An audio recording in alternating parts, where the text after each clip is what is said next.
Hello, I'm Andy Warren, and this is my informative speech about changing a tire. Think about this. You're driving down the highway, rocking out to your favorite song, and pow! Your car starts to pull one side, and you can hear the dreaded flat tire sound. Stay calm and gently slow down and pull off to the side of the road. If possible, try to pick a well lit spot that is pretty visible to the flow of traffic. Flat tires happen more than you think. According to the website tireindustry.org, in the United States alone, there are 220 million flats per year. Every driver will experience an average of 5 flat tires in their lifetime. You may have roadside service that will come out and change it for you, but you will have to wait. Maybe you're in the area with no cell service and you're the only option. Sitting on the side of the road waiting for help is not a great idea. You never know who's going to stop. Could be a good person, could be a bad person. It's easy enough to do yourself, and you should have all the items in your car. Now is not the best time to check and see if you have everything, and it's even worse time to teach yourself where everything is and how to remove the spare tire. A recent Harris poll revealed 20% of all drivers have no idea how to change a tire.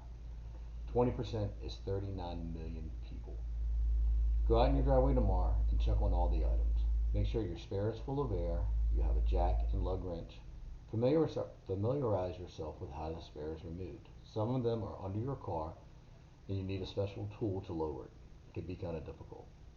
It's also a good idea to keep a flashlight in your car. I like to keep rags and gloves in the compartment where the jack and all the tools are kept. The tires can be pretty grimy, and it's nice to have these items. Before you decide to change the tire, think about where you're pulled over. Is it safe? Are you exposed to heavy traffic? Call someone and let them know what's going on and where you're at. Get everything out and ready. Place the spare tire next to where you will be working. Get the jack and the wrench.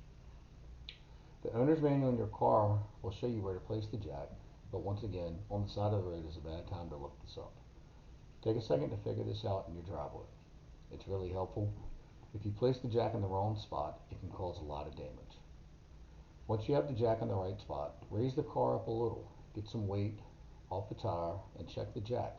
Make sure it's upright, it's not tilted. You don't want to roll your car off the jack.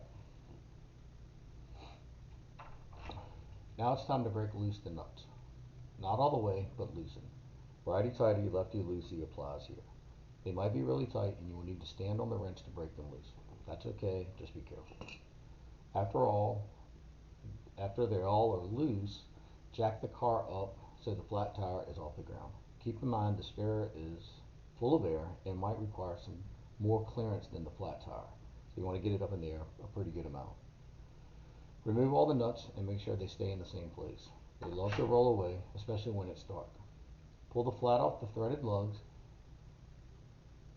You might need to wiggle it and rock it gently to come off.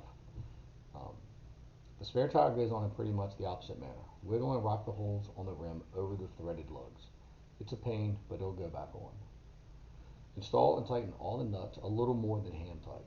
I know it sounds crazy, but lower the car back down without tightening the nuts all the way. This keeps you from rocking the car and possibly rolling off the jack. The ground pressure also holds the tire pretty tight, so you can really tighten down on them.